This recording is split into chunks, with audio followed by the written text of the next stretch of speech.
Hi guys welcome back to NR reviews. Big Boss tomorrow ఎలా ఉంది ఇప్పుడు చూద్దాం. ఓహో పునర్నవి అండ్ విత్త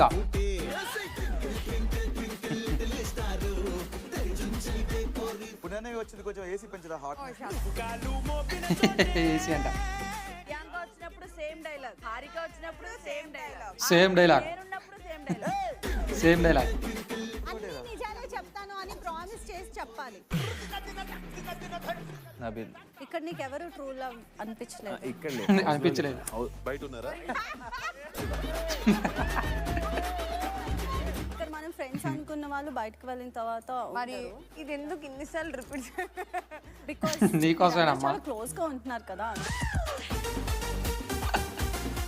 చూసారుగా ఫ్రెండ్స్, టుమారో ఆల్సో చాలా ఫన్నీగా ఉంది. మీకు ఎలా అనిపించిందో కామెంట్ చేయండి. అలాగే టుడే ఎపిసోడ్ చూసాక ఎంతమందికి విష్ణుప్రియ వెళ్ళి తన ఎక్స్ గురించి పృథ్వీ దగ్గర చెప్తున్నప్పుడు, అరే ఏంట్రా ఇది, ఇన్ని రోజులు మనం జెన్యూన్గా సపోర్ట్ చేసిన విష్ణుయేనా అనేసి అనిపించిందా? అలాగే తను ఇన్ని రోజులు జెన్యూన్ అంటూనే పృథ్వీరాజ్ దగ్గరికి వెళ్ళి బాధపడుతుంది. ఇవన్నీ చూస్తే తన ఎక్స్ ఎలా ఫీల్ అవుతాడో ఏందనేది. విడిపోయామంటుంది, మళ్ళీ తన మదర్ ప్లేస్ తీసుకున్నాడు అనేసి అంటుంది. ఏంటో గ్యాస్ నాకైతే అసలు ఏం అర్థం కావట్లేదు. మనం ఇన్ని రోజులు సపోర్ట్ చేసినందుకు తను డిజర్వ్డా కాదనేది డౌట్ వస్తుంది. జెన్యూన్ అని మీరు అనుకుంటే కామెంట్ చేయండి ఫ్రెండ్స్. అలాగే జెన్యూన్ కాదనుకునే వారు కూడా కామెంట్ చేయండి. Please subscribe to my channel. ఒక లైక్ చేయండి ఫ్రెండ్స్.